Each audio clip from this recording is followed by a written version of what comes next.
Pessoal, boa tarde, tudo bem com vocês? Espero que sim. Me chamo Patrícia Bezerra, sou bibliotecária, contadora de histórias e sou bibliotecária voluntária na Biblioteca Comunitária Sonho Azul. Mas antes de mais nada, né? Vocês estão me escutando bem? Vocês me escutam bem? Em alto, claro e bom som? Vocês vão me dizendo aí, tá certo? Gente, hoje a gente vai ter um papo super bacana, super agradável com a Cida Fernandes. Mas antes eu preciso dar esse recadinho aqui, que essa palestra, esse projeto, ele é apoiado pelo Ministério da Cultura e pela Secretaria da Cultura do Ceará, com recursos provenientes da Lei Federal número 14.399, de julho de 2022. Então, sejam muito bem-vindos, muito bem-vindas, e vamos lá, né? Vamos lá para esse agradável que a gente vai ter agora com a Cida falando sobre as bibliotecas comunitárias e sobre a nossa atuação enquanto bibliotecárias nas bibliotecas comunitárias, que nós sabemos temos aos montes pelo Ceará, pelo Brasil. E, bem, esqueci de falar um pouquinho da nossa biblioteca comunitária, né, gente? Oh, meu Deus do céu. Aqui no Ceará, aqui em Maracanaú, na verdade, nós temos a Biblioteca Comunitária Sonho Azul, que vocês estão vendo essa linda blusinha aqui.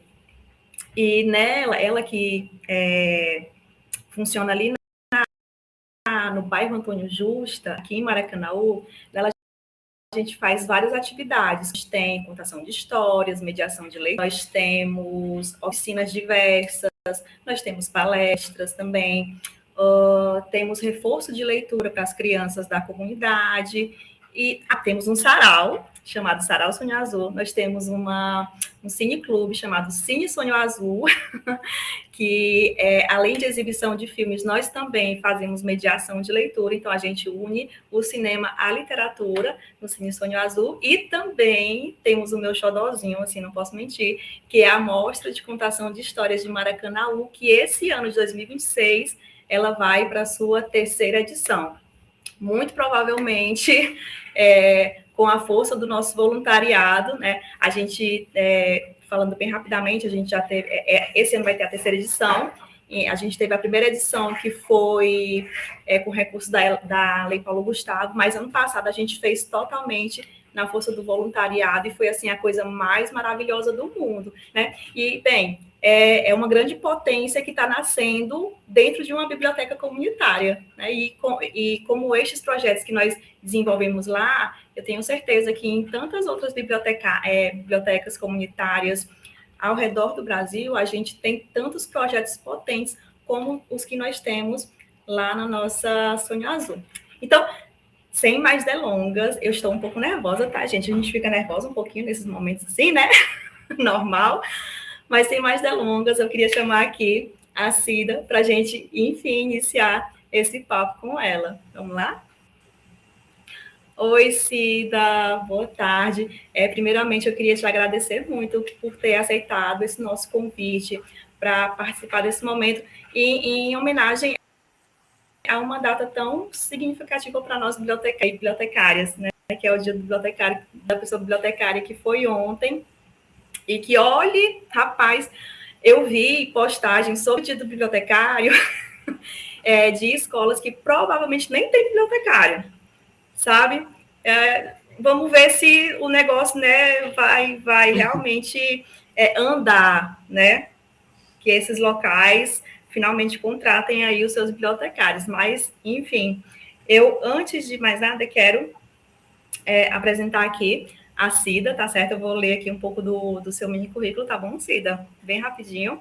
Bem, a Cida, como é conhecida profissionalmente, Cida Fernandes, como é conhecida profissionalmente, é bacharel em biblioteconomia pela Federal de Pernambuco, especialista em biblioterapia do desenvolvimento pela Unichapecó de Santa Catarina e mestranda em educação, culturas e identidades pela UFRPE Fundage. Desenvolve estudos e metodologias para a implantação e acompanhamento de bibliotecas comunitárias, públicas e escolares, formação de leitores, dinamização de acervos, formação de profissionais para incidência em políticas públicas de educação e cultura, entre outras temáticas relacionadas à literatura e direitos humanos. É consultora independente nas áreas do livro, leitura, literatura e bibliotecas, incidência em políticas públicas, literatura como direito humano, bibliotecas e ODSs, bibliotecas comunitárias e curadoria coletiva de acervos, entre outras, e elabora e ministra cursos, palestras, participa de debates para e com diferentes organizações públicas e privadas sobre as temáticas relacionadas ao livro, leitura, literatura e direitos humanos. Foi assessora da Rede Nacional de Bibliotecas Comunitárias, a RNBC, entre 2010 e 2022. É parceira colaboradora da ACESA, Biblioteca Amigos da Leitura, em Recife, Pernambuco, desde 2007, da Bibliopong, em Capuí, desde 2011, Capuí aqui no Ceará, gente, desde 2011, e da Biblioteca Comunitária Mato Dentro, Conceição do Mato Dentro, em Minas Gerais, desde 2023. É uma das fundadoras e integrante do Fórum Pernambuco em defesa das bibliotecas, livro, leitura e literatura, cujas principais vitórias foram a aprovação dos planos municipais e leis do livro em Olinda, Recife e Caruaru.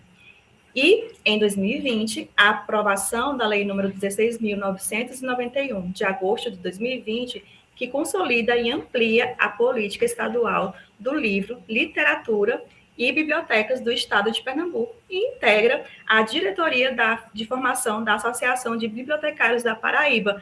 Ufa! Quanta coisa, hein? Menina! Tá bem ativa, né? E, assim, um currículo maravilhoso. E, Cida, antes de mais nada, antes da gente falar sobre o papel da pessoa bibliotecária dentro das bibliotecas comunitárias, como foi que você iniciou sua jornada, sua caminhada com a biblioteconomia? O que foi que te fez ir para a biblioteconomia? Pronto, Patrícia, me permite primeiro, eu queria agradecer o convite, dizer que eu tenho um encantamento por todas as bibliotecas comunitárias e conheço especialmente as bibliotecas que fizeram parte do Jangada Literária, né? As bibliotecas do Ceará. Tenho contato com algumas pessoas de outras bibliotecas que não fizeram parte do Jangada, mas que a gente se comunica, e eu tenho, assim, uma profunda admiração pela luta das bibliotecas comunitárias no Brasil inteiro. E queria fazer uma homenagem especial aqui para todas as pessoas bibliotecárias, citando algumas pessoas, não todas, porque eu ficaria aqui só citando pessoas, né, mas que foram muito importantes na minha vida. Então, são professores da Universidade Federal de Pernambuco, Aparecida Caldas, Cristina Oliveira, Silvia Cortez e Lorival Pinto. Lorival não foi meu professor, mas ele é hoje um grande parceiro com o qual a gente dá apoio a bibliotecas comunitárias que estão surgindo agora em Recife, né? A professora Elisa Machado, que foi uma grande companheira de trabalho, ela foi coordenadora do Sistema Nacional de Bibliotecas Públicas e é uma grande amiga, me ajudou bastante a refletir e empoderar. E a professora Gilda Queiroz, que foi do IBICT, que também é uma lutadora e uma parceira enorme das bibliotecas comunitárias. Além disso, todas as pessoas que estão em bibliotecas, tenham formação ou não, muito especialmente as professoras de bibliotecas escolares, que eu e a Erika Velsosa acompanhamos a luta, demos durante 5 anos um curso de formação na Fundação Joaquim Nabuco, na Fundage, né? E a gente viu a luta que essas professoras têm, a boa vontade que elas têm, e a injustiça do sistema educacional, das políticas que a gente tem ainda, que não valoriza, não contrata bibliotecários e espreme dessas pessoas suco de gente, porque a maioria, quando vai para a biblioteca, já está com problemas de saúde, né? E fazem um esforço enorme, que eu tenho profunda admiração por elas. Se tiver alguma aí, sinta-se acariciada, viu? E todas as outras pessoas da área de letras, de pedagogia, letras e direitos humanos que contribuíram para a minha formação bibliotecária. E aí eu vou para a tua pergunta. O que me fez fazer biblioteconomia? O desafio das bibliotecas comunitárias. Eu fazia universidade de geografia, e para ver como a gente é influenciada pelos exemplos, né? Fui fazer geografia porque eu me apaixonei por geografia por causa de uma professora que falava com tanto encantamento que eu fui fazer geografia. No meio da minha trajetória de geografia, houve mudanças na minha vida, eu estava fazendo o estágio final quando me mudei para Pernambuco. E aqui em Pernambuco eu fui trabalhar no Centro de Documentação e Informação Popular da CNBB e aprendi técnicas documentárias que uma jornalista que montou esse lugar trouxe da Itália, chamado Unitermo e Oasis, que eram 2 métodos, métodos, olha, isso era 1988, para ter uma ideia, né?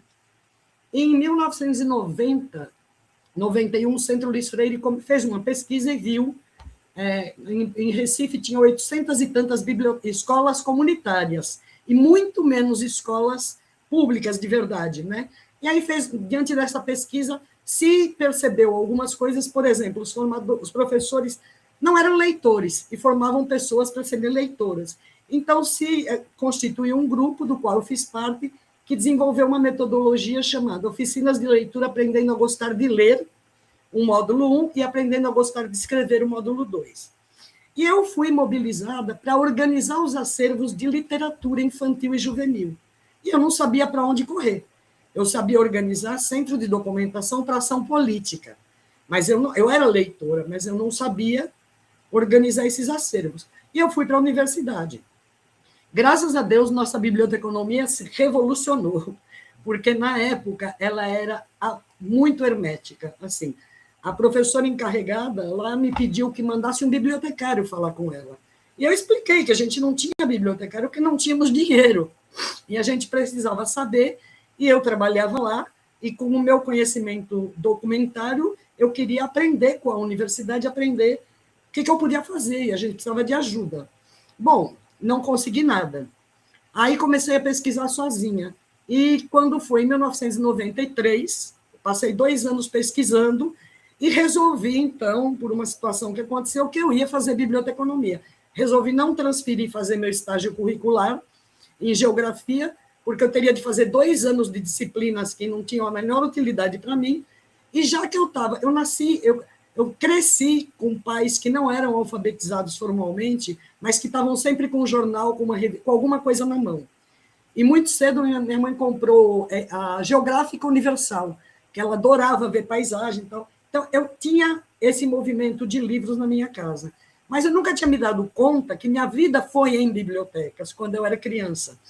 Quando veio essa demanda, eu percebi isso. Eu falei, gente, eu tenho que fazer biblioteconomia. Fiz o vestibular e entrei em 93 para fazer biblioteconomia. Fiz biblioteconomia e durante todo o meu curso eu pesquisei e tentei o diálogo sobre como um bibliotecário pode organizar um acervo que dialogue com as pessoas, que não sejam códigos. Eu observava, as pessoas que não tinham familiaridade com leitura, elas viam os códigos, elas não sabiam nem perguntar o livro que elas queriam. Aquilo já era uma barreira. Então, eu desenvolvi durante 30 anos uma pesquisa em parceria com as bibliotecas comunitárias. Se for hoje, acho que tem mais de 100 bibliotecas que usam, cada uma usa um estágio do método. Hoje o método está consolidado.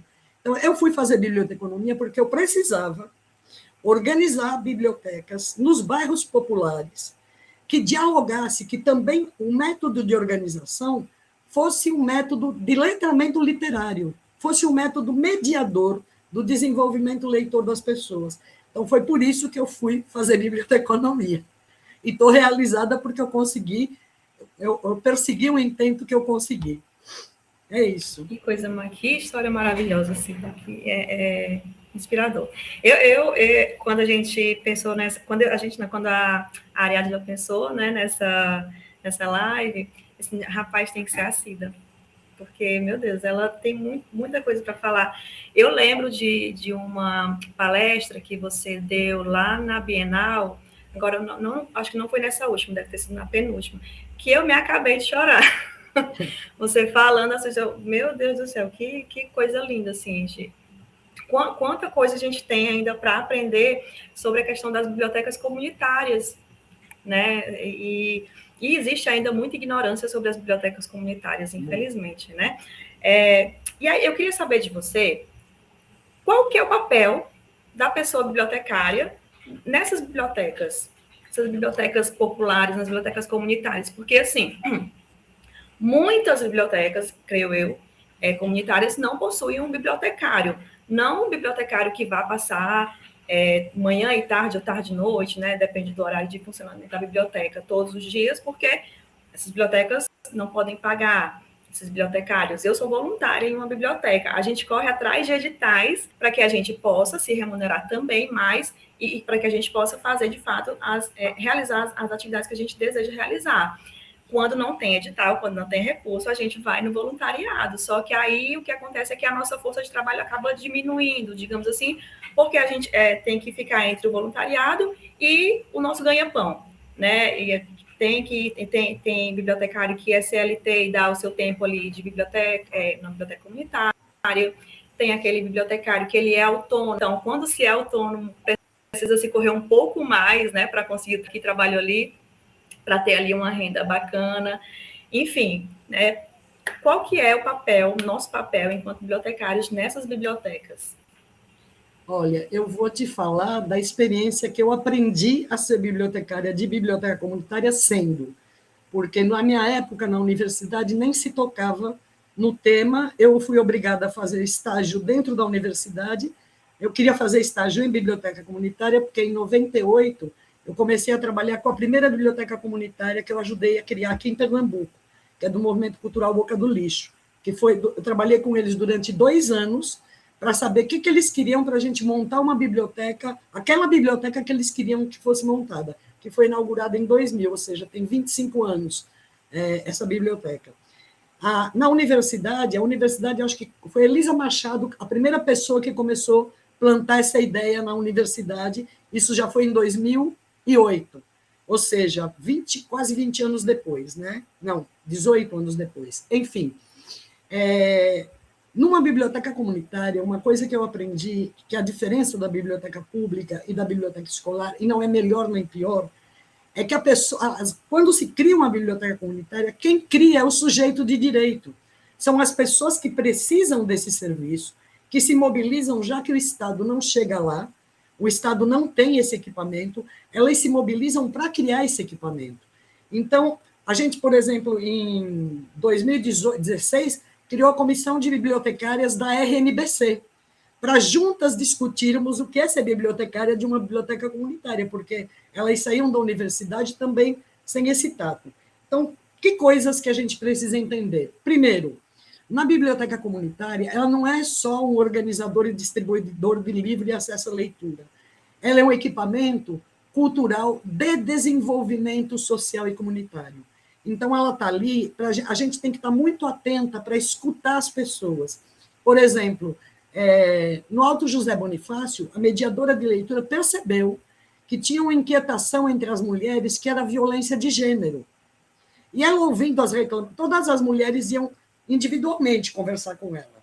Não era uma conversa coletiva. Então, a gente criou lá o Papo de Mulher. Teve uma adesão tão grande, o Papo de Mulher tem agora 7 anos. Começou com 10, 15 mulheres, tem mais de 50, que se encontram sistematicamente para discutir as questões da mulher. Aí a gente lê literatura feminina, as autoras femininas, o que as autoras escrevem sobre a vida delas, e faz um bate-papo sobre isso relacionado à vida dessas pessoas, né?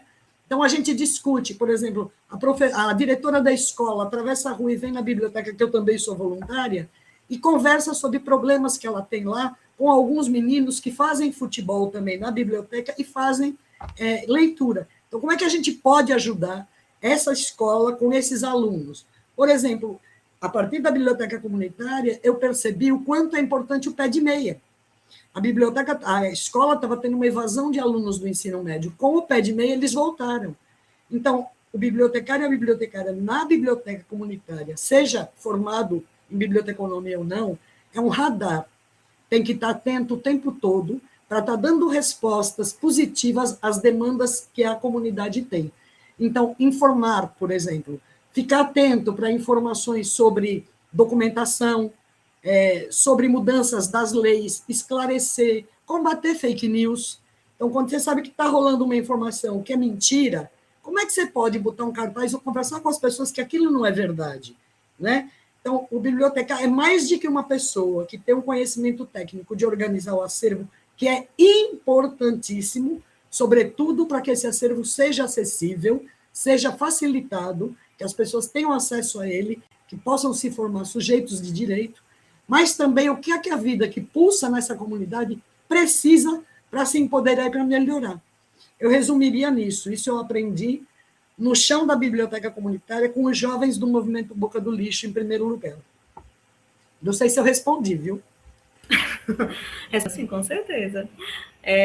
A gente precisa, como é que eu posso falar? A gente precisa primeiro se introduzir dentro da realidade mesmo, daquele contexto, né? Porque, tipo, eu sou bibliotecária em uma biblioteca comunitária, que eu não sou residente do bairro, né? Então, a gente precisei entender qual que é a realidade daquele bairro, né? É um bairro que, historicamente, é um bairro segregado. Por quê? Porque lá foi uma colônia colônia de isolamento para pessoas que foram acometidas por hanseníase lá na década de 40, né? Que permaneceu como uma colônia dos anos 40 até os anos 80. E aí, eu, como moradora de um bairro bem distante, o que é que eu escutava dizer? Não pode ir para lá, porque senão você vai pegar hanseníase, né? E aí, olha a falta de informação, né? Então, é um bairro historicamente segregado, né? Então, é importante você entender a história daquele bairro e não chegar com as suas ideias de um bibliotecário, de uma biblioteca particular, de uma biblioteca X ou Y. Você precisa realmente se envolver naquela comunidade para você poder entender o que é que você, enquanto bibliotecário, enquanto voluntário, o que é que de fato você pode contribuir naquele local, né? Perfeito, perfeito. Exatamente isso, Patrícia, você disse tudo, sabe? E eu queria pegar um gancho da tua fala anterior do início. Eu tenho muito cuidado quando eu falo sobre isso, porque assim, a gente vive trabalhando no voluntariado, né? E a mesma coisa as escolas comunitárias, que antecedem as bibliotecas comunitárias, o movimento de escolas comunitárias. Que assim, isso é um direito que nós temos. É um direito que as pessoas têm. Então, a gente tem que difundir, discutir e nos organizarmos com as pessoas para discutir a política pública. É preciso ter dinheiro para a política de Estado, para manutenção. Tem os editais do PNAB agora, que é manutenção, mas são editais. Eu tenho conversado muito isso com os representantes do poder público, que, assim, você tem que ter um dinheiro que não é por edital, porque edital, você tem 1000 bibliotecas, você seleciona 10, depois você seleciona 10, a instabilidade fica sempre. Então, a gente precisa nos mobilizarmos como um coletivo para pressionar o Estado que, em vez de dar tanto dinheiro para penduricalho de deputado, bote dinheiro naquilo que serve, naquilo que presta para a população. Desculpa esse parênteses aqui. E o voluntariado, graças a Deus, existe e nos ajuda, né? Sim, sim. O que seria, né? O que seria, sim. Bem, e aí eu queria saber de você, né? O que geralmente as pessoas não compreendem, que na sua concepção, nas suas experiências, pelas bibliotecas que você passou, com as pessoas com as quais você conversou, né? O que as pessoas geralmente elas não compreendem, não entendem sobre as bibliotecas comunitárias, né? O que é que diferencia uma biblioteca comunitária de outras tipologias de biblioteca, porque nós temos várias tipologias de biblioteca, né? Sim. E qual que é o papel, né, dessa biblioteca nesses territórios populares? A gente já começou a falar um pouco sobre isso, né? Queria só que a gente pudesse estender um pouco mais essa conversa sobre esse assunto. Olha, eu vou te dizer que o que as pessoas não entendem da biblioteca comunitária normalmente não são as pessoas do bairro, na minha experiência. Na minha experiência, no início, as pessoas, quando uma biblioteca começa num bairro, ela cria uma confusão, as pessoas ficam se batendo meio para entender o que é, mas com o tempo e com o enraizamento comunitário, a biblioteca cria uma fortaleza dentro da comunidade. Mesmo ela não tendo dinheiro, mesmo sendo voluntariado, ela se torna uma referência positiva para a comunidade. Agora, as pessoas de fora, e eu vou falar muito particularmente aí, as pessoas mais elitizadas, inclusive bibliotecários, desvalorizam.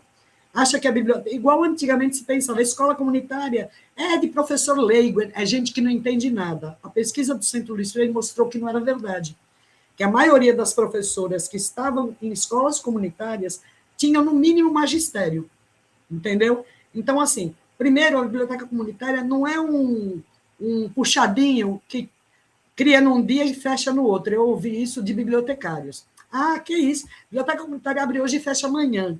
Não é assim. Aqui existem 2 bibliotecas que têm mais de 25 anos. Existe uma biblioteca, eu acho que no Ceará, que tem mais de 50 anos. Então, não é assim. A biblioteca mais nova que eu conheço aqui tem 7, 8 anos. Tem algumas abrindo agora. Mas as bibliotecas comunitárias, elas são fortalezas. Então, isso é uma coisa que quem não está na comunidade não entende, não valoriza. Acho que isso é essencial. A outra coisa que não entende, majoritariamente as pessoas de fora, mas eu também em alguns bairros ouvi isso de pessoas que não frequentam a biblioteca, mas moram no bairro, é como se fosse obrigação aquela biblioteca está atendendo todo mundo, como se o trabalho voluntário fosse obrigação. Ah, se você não abrir, vão bater na porta da tua casa e te dar um baile. Então, isso acontece em alguns casos. As pessoas não compreendem que quem está fazendo esse trabalho ali é uma pessoa voluntária, que a pessoa, se não tem dinheiro nenhum de projeto, ela vai ter que dividir o trabalho dela na biblioteca com o trabalho de ganha-pão. Então, isso eu acho que é uma coisa difícil. E outra coisa também, muitas vezes a biblioteca comunitária é confundida com um órgão público. Então, leva a lapada como se fosse um órgão público que não tivesse cumprindo seu papel, né? Isso eu acho que são coisas que as pessoas não compreendem muito, na minha experiência, né? Mas se você tiver também, eu acho que você pode falar para a gente se completando, porque cada experiência é muito específica, né? As diferenças, eu acho que as diferenças entre as bibliotecas, a principal diferença é que a biblioteca comunitária é construída por quem precisa dela. A escolar é uma conquista a partir de um direito à educação, e quem vem trabalhar nela normalmente não é da comunidade.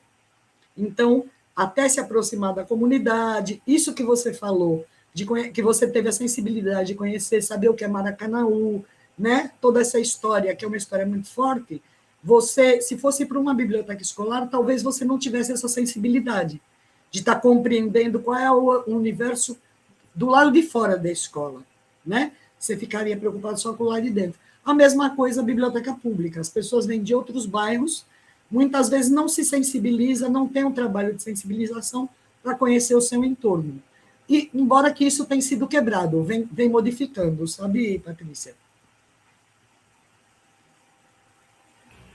Ah, não, sim, com certeza. Aqui no Ceará a gente tem a ABS, né, que é a Biblioteca Pública Estadual, e hoje em dia eles fazem um rolezinho da ABS, onde eles adentram várias comunidades, vários bairros, geralmente em Fortaleza. Mas eu acho que eles também saem de Fortaleza. Eu acho que eles saem de Fortaleza, não tenho certeza, não posso afirmar. Mas eles têm até um trabalho que eles fazem muito bacana com mulheres, que se chama Oralidades Narrativas, né, que une essa questão da literatura com a escuta dessas mulheres. Isso é uma coisa bem, bem bonita mesmo, né? E eu ia falar uma coisa, mas eu esqueci, então eu vou para a próxima pergunta, se eu me lembrar. Mas se você lembrar, volta. Tá certo. Que eu gosto muito mais desse bate-papo do que palestra, viu? Ah, não, com certeza, com certeza. Bem, na sua visão, né, a biblioteca comunitária, ela é só uma forma, e aí é mais uma pergunta, assim, que é uma provocação para a gente falar sobre isso, né? É mais uma forma apenas de acesso ao livro, ou ela também pode ser uma forma de organização social ali, social e cultural daquele território? Ela é tudo isso, ela é mais que isso, não é isso, né? Olha, eu conheço mais de 100 bibliotecas comunitárias. Normalmente, inclusive na pesquisa que a gente fez, Normalmente ela surge por uma demanda, quando ela surge por pessoas adultas, da criança que não tem uma biblioteca na escola, então que precisa estudar, fazer tarefa, surge assim. De jovens, em geral, ela surge, na minha experiência, porque os jovens percebem que eles precisam ter o direito de acesso à cultura escrita, para eles poderem sair desse lugar, ter mobilidade social, né?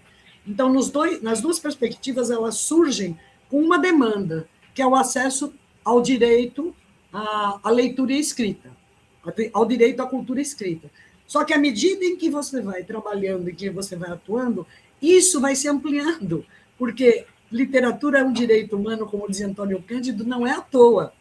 Quanto mais Sim. você lê, mais você amplia seu olhar sobre a sociedade. Então, você começa a ver potenciais que você não via e você começa a atuar de outra maneira. Então, todas as bibliotecas que eu conheço, elas foram se convertendo em centros culturais para o desenvolvimento social e comunitário. Então, nenhuma biblioteca que eu conheço hoje é só biblioteca que organiza livro e dá acesso a livro. Ela discute os problemas do bairro, os problemas domésticos, a questão das drogas. Sabe, quem está na biblioteca sabe, como a professora conhece os alunos, quem está na biblioteca conhece. A criança entra, já sabe que aquela criança está jururu, provavelmente o pai, se é de uma família desestruturada, chegou embriagado, deve ter tido uma crise. Aí você vai conversar com essa criança. Outra coisa, tem um problema com lixo, a biblioteca pode organizar os moradores para ir discutir com a prefeitura a coleta de lixo. Então, ela é muito mais, ela dissemina informações para a cidadania. Então, bolsa, na pandemia, as bibliotecas comunitárias fizeram uma frente de resistência comunitária incrível, incrível. Em Pernambuco, muitas comunidades não sobreviveriam sem a articulação das bibliotecas com doadores que pudessem fazer chegar gás, alimentação e, junto com isso, livros, né? Então, assim, a biblioteca é muito mais que isso. Ela pode se ampliar à medida em que o esclarecimento e a compreensão do que é ser sujeito de direito e o que são os direitos humanos vai se enraizando a partir das ações da biblioteca. Eu acho que a biblioteca, eu não diria, ela tem um horizonte que é infindável para mim. Perfeito, perfeito, perfeito. Gente, se vocês tiverem alguma pergunta, vocês podem fazer, tá certo? Que a gente faz aqui para a Cida. E aí, Cida, a gente lá na nossa biblioteca, ela iniciou em 2021, né? Iniciou em abril de 2021, foi a implantação dela, porque ela iniciou num local chamado Instituto Antônio Justa. Esse local já tem um histórico, né, de luta contra a hanseníase e contra o preconceito, né, trazido pela hanseníase, tudo que foi trazido para essa questão da colônia de isolamento compulsório, né, dessa segregação e tudo mais. E aí eles conseguiram um recurso da Fiocruz e aí foi implantada a biblioteca, que é a nossa biblioteca comunitária Sonho Azul, certo? Então ela vai completar isso aos 5 anos. E assim, a gente ainda tem digamos assim, não sei se problema é a palavra certa, sabe? Mas acho que dificuldade. A gente ainda tem dificuldade em que as pessoas, né, da comunidade compreendam que aquela biblioteca é deles, né? E às vezes, assim, eu não sei se o pensamento que eu tenho com relação a isso é correto, né? Tipo, o que é que eu penso? Que as pessoas foram tão privadas de seus direitos que elas não reconhecem que aquilo também é um direito delas, essa questão do livro, da leitura, da literatura. Eu, por exemplo, eu não sabia o que era gostar de ler até o ensino médio. Não sabia, porque meus pais não me incentivaram a essa questão da leitura. Então, eu não sabia nem que existia biblioteca até o ensino médio, porque todas as escolas pelas quais eu passei não tinham biblioteca. Né? Então, foi na biblioteca da minha escola que eu aprendi que eu gostava de ler, que eu entendi que aquilo ali era algo fascinante, que eu tinha direito àquilo, porque estava ali, eu podia chegar perto, então eu tinha direito, né? Então, assim, eu sinto que a gente ainda tem uma dificuldade de fazer as pessoas compreenderem isso, mas os adultos, os pais, a gente tem alguns projetos, como eu falei, né? Contação de histórias, mediação de leitura, e A gente tem um reforço de leitura chamado Alfa Letrando, onde a gente atende cerca de 30 crianças. E, às vezes, é tão difícil fazer que os pais entendam que aquilo ali, quando tem alguma coisa a mais dentro daquela atividade, é para eles também, sabe? E aí, claro, a gente entende, né, que os pais têm os seus trabalhos, muitos ali, né, tem pessoas que são alfabetas, tanto absolutas como funcionais, tem pessoas ali que a renda é baixíssima, tem pessoas que vivem de renda de lixão, né, de aterro sanitário. Então, assim, é uma realidade bem difícil. Mas, enfim, para encurtar, como é que a gente pode fazer para que essas pessoas compreendam que elas precisam tomar de conta daquele espaço, que aquilo ali é delas, né?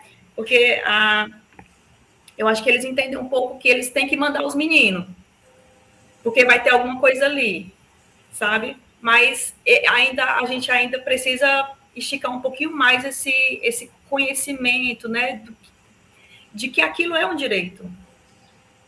Veja, Patrícia, isso é um processo, não tem receita. Isso é um processo, porque sempre começa assim, os pais mandam as crianças, até a gente começar a fazer alguma coisa significativa para os adultos, né? E o que pode ser? Pode ser até a partir da criança. Por exemplo, todo esse processo de organização de acervo que eu faço, eu convido as crianças e os adolescentes para ajudar.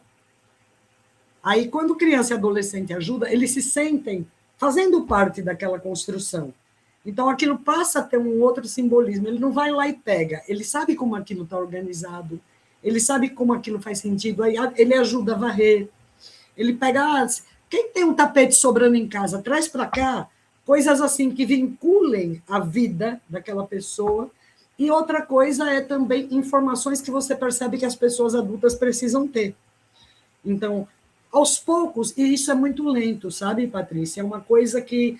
porque tem muito a ver com isso, assim. A maioria das pessoas estão em escala 6x1 ou 7x7.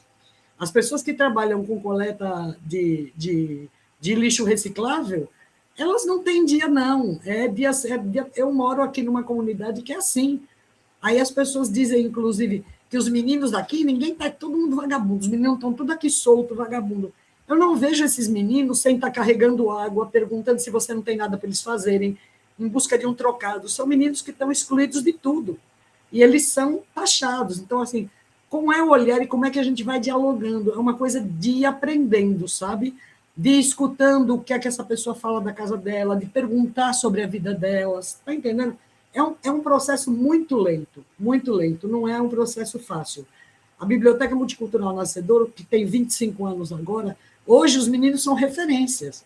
Mas quando começou lá em 98, esses marginais, tudo é maconheiro, tudo é artista, tudo, está entendendo? Então, foi muitos anos eles fazendo trabalhos para a comunidade, dialogando, eles tinham um respeito com os grupos de idosos, até conseguir esse equilíbrio. Hoje a biblioteca é uma referência, só que foram 25 anos, né? Vocês estão bem jovenzinhos ainda, estão na primeira infância, mas eu acho que você já demonstrou uma sensibilidade muito grande, sabe, Patrícia? É só não ter mais expectativa do que as pessoas podem dar. Porque às vezes a gente fica com muita expectativa e a gente acaba não percebendo qual é o tempo daquela pessoa. Se a gente abafa um pouco nossas expectativas e escuta as pessoas, como a Selma fez na Amigos da Leitura, o dia que ela chegou para mim e me contou o que, é que ela ouvia das mulheres e o que, que a gente podia fazer, a gente conversou, acho que, sei lá, um par de horas sobre como é que a gente junta essas mulheres no espaço seguro para elas conversarem sobre isso. E a gente conseguiu. Mas foi assim, muita escuta. Teve uma, foi muito engraçado, só um parênteses, que um dia ela chegou assim, Dona Cida, tenho que lhe contar uma, meu marido não bate mais em mim, não, e só os gritos. Falei, que coisa boa, agora quem bate nele sou eu. Aí vai te explicar para ela que não, ninguém é para bater em ninguém, né? Enfim, não sei se eu te respondi, Patrícia, eu sou meio prolixa também, tem que me cortar. Não, viu? Sim, com certeza você me respondeu, viu? Eu acho que essa questão da expectativa é um negócio que a gente precisa segurar o freio mesmo, porque às vezes a gente tem expectativas muito altas, porque as expectativas estão dentro da gente, do nosso conhecimento, do que a gente sabe. Porque a gente do tem que consciência, quer, né? a gente criou, do que a gente quer, que a gente criou consciência daquilo. É. E às vezes é como, realmente, às vezes é como se a gente quisesse que a pessoa criasse consciência assim na hora, sendo que para a gente criar consciência também foi um processo, porque não, nada nasce assim né, do dia para a noite, né? Olha, Foi você muito, falou uma foi coisa, ótimo. deixa eu te contar uma pequenina história. A primeira atividade de rua que a Biblioteca Multicultural foi fazer foi na Vila das Mulheres Pedreiras, na entrada de uma favela que tinha aqui. E eles botaram as estantes, e tinha um bar com uma música brega no último volume, minha gente. E eu fiquei pensando, não vai dar certo. O Rogério, que hoje tem quase 50 anos, virou para mim e disse assim, tenha calma, Cida. Eu, rapaz, não vai dar certo isso aqui, não. Cida, tenha calma. A hora que começou as estantes com os livros na rua, né? Gente, tinha fila de menino com o livro debaixo do braço para a gente ler para eles. O bar fechou e o senhor que estava bebendo lá chegou com 4 crianças. E aí depois ele ficou lá até de noite, passou filme. O filme era legendado, o homem ficou lá e eu fui conversar com ele. Fiquei curiosa, né? Ele falou, eu falei para ele, o senhor não ficou bravo que fecharam a sua diversão ali, o botequim, e o senhor veio para cá? Disse, minha filha, o botequim está ali todo dia. Minha mulher me abandonou e falou lá a quantidade de anos, e eu tenho esses meninos aqui. E sabe quando que tem um negócio desse para criança aqui? Nunca. Eu vou ficar lá bebendo, deixar meus filhos sem poder ver isso? Tivesse todo dia eu estava aqui. Veja só. Né? Então, a gente tem muitos véus nos olhos, né? Assim. Eu sou chorona. Eu também, viu? É que o óculos esconde. Mas é isso.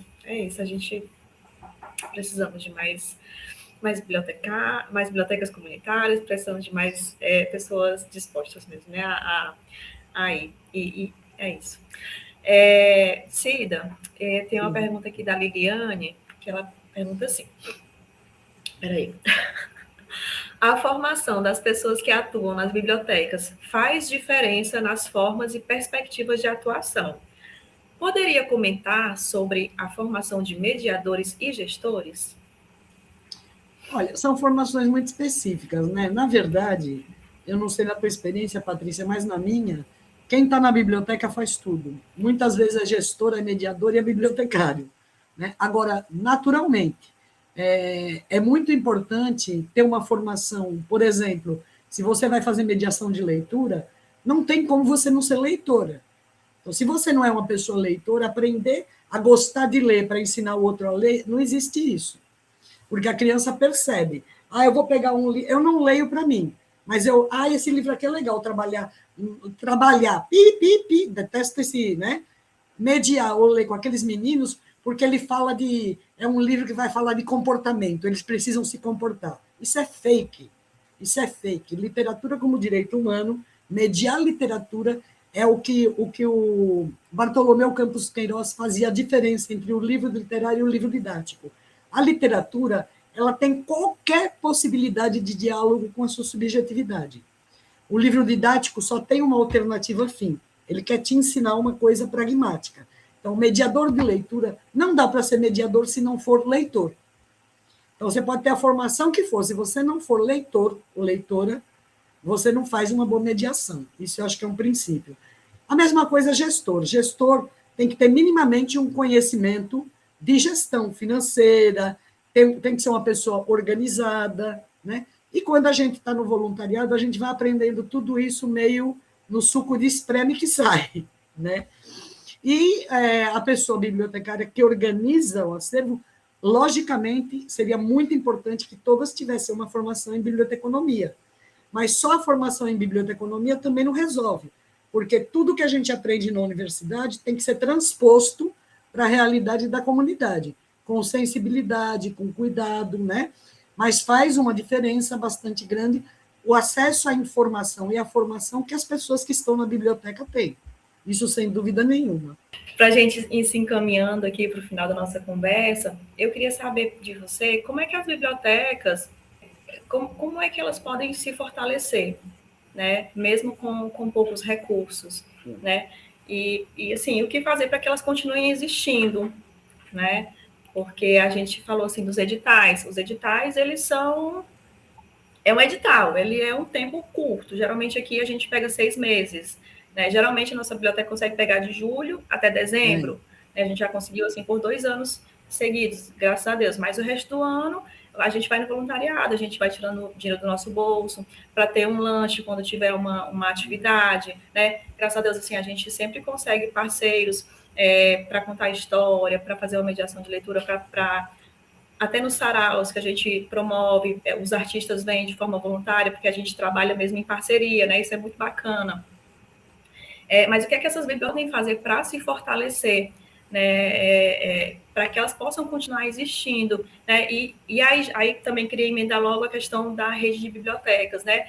A rede de bibliotecas é uma opção, não é? Para você também poder falar um pouco sobre isso. Certo. Patrícia, uma coisa assim que me parece extremamente importante a conscientização de quem está na biblioteca fazer é ter um planejamento, é saber quanto custa esse trabalho. Como a gente trabalha muito com voluntariado, a gente não orça. Então, com Elisa Machado, a gente desenvolveu um estudo para a Rede Nacional de Bibliotecas, que é custo-qualidade, custo biblioteca comunitária qualidade. A gente teve assessoria da Campanha Nacional pelo Direito à Educação. E tem uma ferramenta, tem instrumentos para você montar. Assim, quanto é uma biblioteca, se eu não tenho nada, o que eu preciso? Para você ir planejando. Porque você, tendo um planejamento, você sabe quanto custa. Sabendo quanto custa, você otimiza a busca de recursos.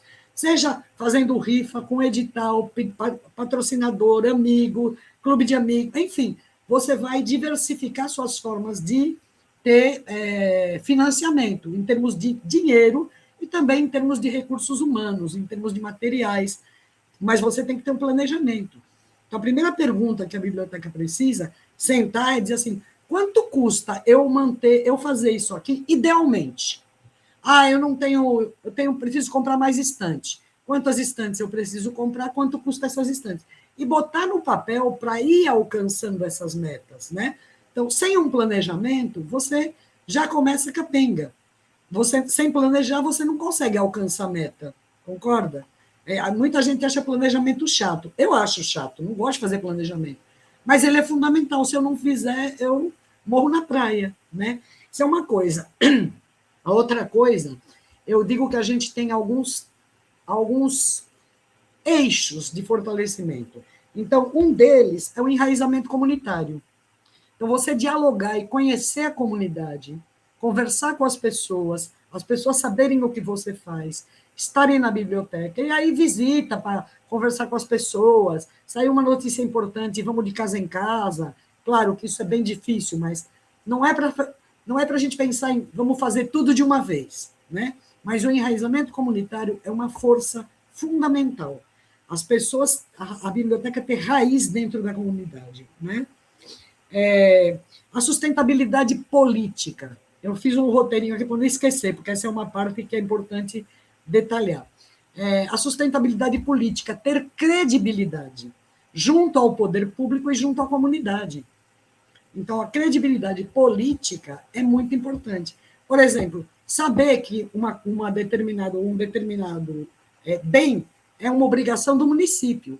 Como é que você vai dialogar com o município? Quais são os espaços de diálogo com o município? Por exemplo, existem várias diretorias, diretoria da criança e do adolescente, conselho da criança e do adolescente. Esses espaços são espaços de interlocução. Quando a gente consegue, com a comunidade, identificar e dialogar, a gente está também constituindo uma confiabilidade política, além do nosso trabalho. Porque política não é só a relação com o Estado, é a relação também com as pessoas da comunidade, né? A sustentabilidade pedagógica. Então, ter uma condução pedagógica realmente que parte de conhecimento. Você não vai gritar com uma criança, bater numa criança. Então, qual é a veia pedagógica? Como é que você pode lidar pedagogicamente com as situações? Então, isso é importante, né? Eu levo Paulo Freire na veia. Eu não vou nunca tentar convencer uma pessoa de alguma coisa. Vou perguntar para ela por que ela pensa assim. E aí eu digo para ela, nossa, eu nunca pensei desse jeito, eu pensava assado. Aí, a partir de que eu pergunto a ela, ela me responde, e eu digo como eu pensava, ela vai para casa com essa interrogação e com as respostas. Então, ela pode pensar depois diferente. Então, como eu abordo pedagogicamente as pessoas sem agressividade, sem imposição, construindo diálogos, né? A sustentabilidade econômica, que você falou um pouco, então a gente tem que pensar na diversidade de recursos. Recurso de edital é um, recurso de parceria, então buscar parcerias com as empresas privadas, patrocínio. Quais são as formas que sem ser por edital, eu consigo dinheiro, né? E você fazer, mapear isto, né? Outras coisas que você pode fazer, rifa, né? Você pode fazer campanhas de doação com pessoas que não são da comunidade, pessoas de fora, que conheçam o trabalho, trazer pessoas, empresários do bairro, das regiões, para conhecer a biblioteca. Fazer, olha, você pode doar os lanches das atividades que a gente bota o nome aqui, ou fazer uma escala assim de selo de recompensa. Eu tenho um jornalzinho, se você me der 50, eu boto lá o teu nome na lista de quem é amigo da nossa biblioteca. Então, e diversificando, não ter só um tipo de fonte de recurso, entende? Então, isso é muito importante. E a comunicação permanente com a comunidade, sobre tudo o que é importante para a comunidade. Então, assim, e facilitar, assim, às vezes tem uma biblioteca que estava fazendo um dia uns materiais de comunicação que eram textos gigantescos, não adianta. Texto gigantesco, hoje a gente está na sociedade de meme, né? Então, a sustentabilidade pelo enraizamento comunitário, a sustentabilidade política, a sustentabilidade pedagógica, a sustentabilidade econômica e a sustentabilidade comunicacional. São 5 eixos de que todos eles fortalecem a biblioteca. E eles têm que ser planejados de uma maneira articulada. Parece um monte de coisa, né? Mas não, se a gente for sentar e fizer uma listinha, aos poucos a gente vai administrando isso e conseguindo, né? Agora é muito trabalho. É bastante. Mas planejamento é tudo, né? Planejamento é tudo. A gente planeja, tem que planejar. Às vezes a gente precisa planejar o nosso dia para que a gente possa fazer tudo que a gente precisa fazer, né? Então, se a gente realmente está à frente de uma biblioteca, a gente tem que ter ali o planejamento para que ela possa continuar seguindo em frente, não para que ela não estanque, né? E aí, Cida, como é que foi a tua experiência na rede de bibliotecas?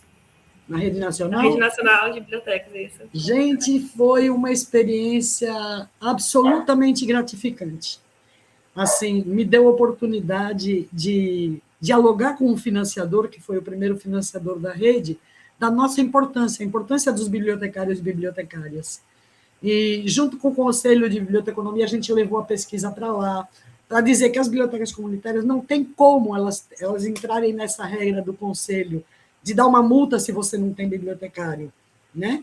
Então, a gente criou a Comissão de Bibliotecárias. Tem 3 trabalhos naquele encontro oh, meu Deus, o encontro bianual que tem de bibliotecas, menina, da FEBAB.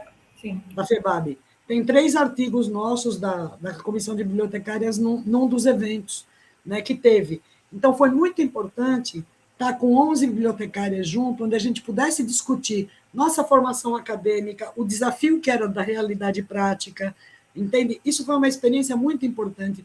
Me possibilitou passar para outros profissionais bibliotecários a riqueza desse trabalho da biblioteca comunitária e a valorização desse lugar, como um espaço de formação que a gente precisa continuar lutando para que ele tenha dinheiro e para que ele incorpore profissionais, porque não é porque a comunidade é pobre que qualquer coisa presta. Porque quem está lá e criou a biblioteca, mesmo que não tenha formação, faz das tripas coração para dar seu melhor. Às vezes não dá seu melhor porque não tem formação. Por isso é tão importante ter formação, né? Aí, assim, eu conheci mais de 100 bibliotecas, lidei com mais de, sei lá, quantos municípios, quantas realidades diferentes que a gente ia fazer os encontros nos polos regionais, né? Então, isso foi de uma riqueza enorme. Infelizmente, quando esse financiador saiu, passou para um outro financiador que não tinha a mesma compreensão, e estamos aí que a maioria não conseguiu sustentar, porque não tinha como pagar um bibliotecário, mesmo para ficar numa rede, né? Alguns ainda pagam, algumas redes ainda têm. Outros ficaram voluntários, no meu caso aqui eu estou em algumas bibliotecas voluntariamente, mas a gente precisa retomar isso nacionalmente, com a rede nacional, duas coisas. Usar o custo biblioteca qualidade, é muito importante que aquilo é uma ferramenta de planejamento, e articulação para a gente poder incidir nas políticas públicas, e tem várias coisas aí que fortalece. Por exemplo, você comprar coisas em rede sai muito mais barato. Se você vai comprar 10 títulos de livro, se você para a sua biblioteca, se você tem 5 bibliotecas, você vai comprar 50, sai mais barato. Então, administrar isso das compras coletivas, do diálogo coletivo, tanto com a comunidade quanto com o poder público, né? Isso eu aprendi na prática muito com a rede nacional, criando as redes locais e depois na rede, enfrentando os desafios. Porque na teoria eu sabia muita coisa, mas na prática foi construindo com a rede nacional que eu aprendi. Por isso eu tenho uma imensa gratidão. Tem um texto que está na revista Emília, que é Literatura como Direito Humano, se vocês quiserem acessar, eu escrevi em homenagem à Rede Nacional, inspirada pela Rede Nacional de Bibliotecas Comunitárias. Eu amo a revista Emília. Já vou procurar o texto. Pronto, se você pesquisar lá, Cida Fernandes, Literatura como Direito Humano, você vai achar. A Ariadna perguntou aqui, né, Cida, você é voluntária em mais de uma biblioteca? Atualmente em 3, mas não presencialmente. Presencialmente mesmo em uma. Eu dou suporte ao professor Lorival em outra que está sendo criada numa biblioteca, por estudantes de biblioteconomia, olha que bacana, são 3 estudantes de biblioteconomia que moram nessa comunidade e quiseram construir uma biblioteca lá. E o professor Lorival está fazendo, ele adora o sistema de classificação por cores, aí me pediu apoio, eu apoio online. A biblioteca Mato Dentro, também eu dou acompanhamento no monitoramento dessa parte, mas online, né? E a biblioteca de Capuí, que hoje praticamente eu só acompanho os relatórios, porque eles fazem tudo sozinho. Quem não conhece, que é do Ceará, vai lá na Redonda, conhecer a Bibliopong. A Bibliopong está fazendo 13 anos de existência. Eu estive lá em Capuí, eu faço parte de um projeto que revitaliza bibliotecas escolares, né? E aí teve uma formação e a Luana, agora eu não lembro se ela é da Bibliopong, mas a Luana, ela estava lá, a gente conversou um pouco sobre as bibliotecas comunitárias, né? Que eu falei um pouco da Sonho Azul e tal. Mas aí Capuí é lindo demais. Rafa, foi em Capuí? Eu já fui, eu ajudei a montar, né, essa biblioteca. Você foi? A biblioteca fica na Redonda, na Praia da Redonda, né, no alto da Falésia. Assim. Ajudei uma amiga minha que mora lá, que ela estava agoniada, porque na escola não tinha biblioteca, não tinha o que as crianças fazerem, ela é sueca, e ela tem uma hospedaria. E um dia ela olhou, ela tenho tanto livro, aí me ligou, falou, Cida, eu fiquei pensando assim, assim, assim, assim, você acha que dá? Eu acho que dá. Aí ela alugou com outras 2 pessoas um espaço e pronto, começou a biblioteca. Perfeito. Aí, Cida, para a gente encerrar, eu queria que você desse aí, deixasse o seu conselho para as pessoas, né? Tanto as pessoas bibliotecárias, estudantes de biblioteconomia, pessoas da comunidade que estão aí mantendo as suas bibliotecas comunitárias, pessoas que, sei lá, pretendem, né, implantar aí uma biblioteca comunitária, ver a necessidade de uma biblioteca comunitária, porque a gente sabe que as bibliotecas comunitárias, elas chegam onde o Estado não chega, né? Maracanaú é um exemplo, porque, assim, aqui em Maracanaú, a nossa biblioteca pública, que antes da reforma, ela era um depósito. Depois da reforma, ela não é mais um depósito, mas ela é um quartinho escondido, sabe? É triste. E sem contar que ela passou anos fechada. Fechou na pandemia, fechou o depósito na pandemia, né? E depois da pandemia, que a pandemia passou, continuou fechada. E aí inaugurou pertinho das eleições, quando as redes sociais da prefeitura não podem ser usadas, né? Então, tipo, parece assim que, vamos sabotar mesmo esse negócio aqui, né? É uma coisa complicada, né? Então, a biblioteca comunitária, ela nasceu também nesse contexto, sabe? Nossa biblioteca comunitária também nasceu nesse contexto de um local que não possui biblioteca praticamente, o que é muito triste, né? Então, assim, que conselho você poderia dar, né, para essas pessoas que têm mantido aí as bibliotecas comunitárias e pode também dar as suas palavras finais aqui para este nosso momento. Certo. Primeira coisa, né, é a gente não reproduzir falas absurdas que a gente faz. Eu faço, todo mundo faz. Ah, brasileiro não gosta de ler. Se brasileiro não gostasse de ler, não tinham mais de 500 bibliotecas comunitárias nesse país das pessoas pedindo para ler. Então, não é verdade. Você mesmo disse. Você descobriu que gostava de ler quando você se deparou com uma biblioteca numa escola que até então você não tinha. Então, assim, as pessoas gostam de ler. A questão é o acesso à leitura, né? Que a gente tem que dar. Ah, brasileiro não gosta de trabalhar. Nenhuma generalização é sadia. Então, a gente não generalizar nada, porque a generalização que cria os estereótipos e é parte de um projeto político. Literatura, leitura, empodera as pessoas. Pessoas empoderadas não ficam no que a gente está hoje, que a gente é refém de um congresso que mais de 500, mais de 370 não agem a favor do povo. Então, se a gente for informado, se a gente tiver educação e tiver cultura, a gente não age desse jeito que a gente age engolindo qualquer sapo. Então, a primeira coisa é essa.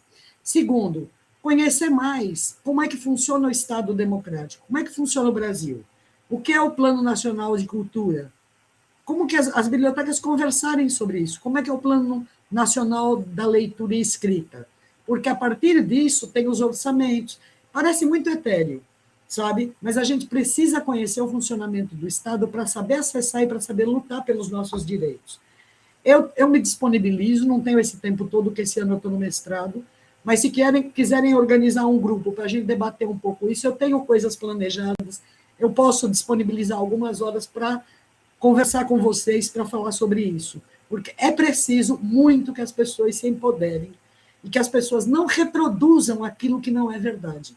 Brasileiro gosta de ler, brasileiro é trabalhador, senão não teria um monte de gente no sinal de trânsito vendendo bala, fazendo um bocado de coisa, porque aquilo lá não é diversão, é trabalho, né? Então, eu acho que a gente vê isso. E se a gente não conhecer como funciona o Estado democrático de direito, as instituições e por onde vem o dinheiro, a gente não sai do lugar, entende, Patrícia? Pode parecer, isso é muito longe de mim, mas ou você se empodera, ou sempre vão estar tirando de você aquilo que é direito seu. Simples assim.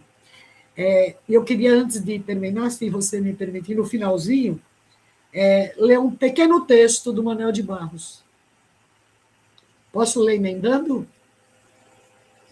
É um texto que está no Meu Quintal é Maior que o Mundo. Eu queria usar palavras de aves para escrever. Onde a gente morava era um lugar imensamente e sem nomeação. Ali, a gente brincava de brincar com palavras. Tipo assim, hoje eu vi uma formiga ajoelhada na pedra. A mãe, ao ouvir a brincadeira, falou: já vem você com suas visões, porque formigas nem têm joelhos ajoelháveis, e nem há pedras de sacristia por aqui. Isso é traquinagem da sua imaginação. O menino... Eita, peraí. Andou aqui o negócio, peraí. O menino tinha no olhar um silêncio de chão, e na sua voz uma candura de fontes. O pai achava que a gente queria desver o mundo para encontrar nas palavras novas coisas de assim ver. Eu vi a manhã pousada sobre as margens do rio, do mesmo modo que uma garça aberta na solidão de uma pedra. Eram novidades que os meninos... Eita, gente, peraí. Eu não me dou bem com esse negócio. Eram novidades que os meninos criavam com suas palavras. Assim, Bernardo emendou uma nova criação. Hoje, eu vi um sapo com olhar de árvore. Então, era preciso desver o mundo para sair daquele lugar imensamente sem lado. A gente queria encontrar imagens de aves abençoadas pela inocência. O que a gente aprendia naquele lugar era só ignorâncias, para a gente bem entender a voz das águas e dos caracóis. A gente gostava das palavras quando elas perturbavam o sentido normal das coisas, das ideias, porque a gente também sabia que só os absurdos enriquecem a poesia. E eu me emociono com esse texto, porque esse texto é o que me ofereceu as bibliotecas comunitárias a vida inteira. É isso. Desculpa aí que eu me emocionei. Ai, gente, que lindo. Assim, eu espero que as pessoas que assistiram, que estiveram conosco, né, tenham apreciado esse momento, tenham anotado todas as dicas que a Cida deixou aí. Se perdeu alguma coisa, depois volta na gravação, que vai ficar lá no YouTube, né? E, bem, espero que também tenha servido como uma inspiração, né, para que a gente continue a fazer, a realizar esse trabalho dentro das bibliotecas comunitárias e que inspire outras pessoas a abrir outras bibliotecas comunitárias Brasil afora, porque a gente sabe que a gente precisa, né? A gente sabe. E quando você falou dessa questão dessas generalizações que são muito danosas, né? De você falar que não, mas o brasileiro não gosta de ler, adolescente não gosta de ler, adulto não gosta de ler. Realmente, quando você não tem acesso àquilo, não tem como você gostar. Né? Você precisa ter o acesso para você saber. E ainda não é eu gosto de ler tudo, né? Vai ter aquelas pessoas que vão preferir a poesia, vão haver aqueles que vão preferir os HQs, né? A gente não precisa só gostar de leitura erudita. Não preciso ser fã de um Machado de Assis para me considerar uma leitora. Né? Eu posso ler o que tiver ali que tenha realmente me chamado a atenção, né? Para que eu possa ir, desenvolver realmente esse gosto pela leitura, né? E aí eu acho bacana que teve uma professora da faculdade que ela falou assim, né? Que a gente primeiro cria o hábito e daquele hábito a gente cria o gosto, né? Porque para quem não gosta, você vai ter que primeiro criar um hábito, né? E aí depois aquele hábito ali acaba realmente virando um gosto. Pelo menos para mim foi assim, né? Eu fui criando ali um hábito por aquilo que eu nem conhecia direito, né? E aquilo virou uma grande paixão na minha vida, e aqui estou eu, como bibliotecária. E é isso, gente. Cida, muitíssimo obrigada, viu, por este momento. Eu é que agradeço, minha gente, espero que tenha contribuído. Eu não sei que dia, mas em abril vai ter um curso de novo para bibliotecas públicas, escolares, públicas e comunitárias, que é um pessoal do Mato Grosso, de gestão de bibliotecas, é o segundo curso, ou terceiro que eles fazem. Eu acho que eu participei ano passado desse curso de bibliotecas públicas. Eram vários... Quando eu acho que tem uma aula sua lá, não tem? Tem. Do Grupo Saberes? Isso. Vai ter outra formação. Quando eles divulgarem, eu passo para vocês divulgarem também. Tá ótimo, agradeço, viu? Obrigada, gente. Obrigada, Cida. E não desistam nunca.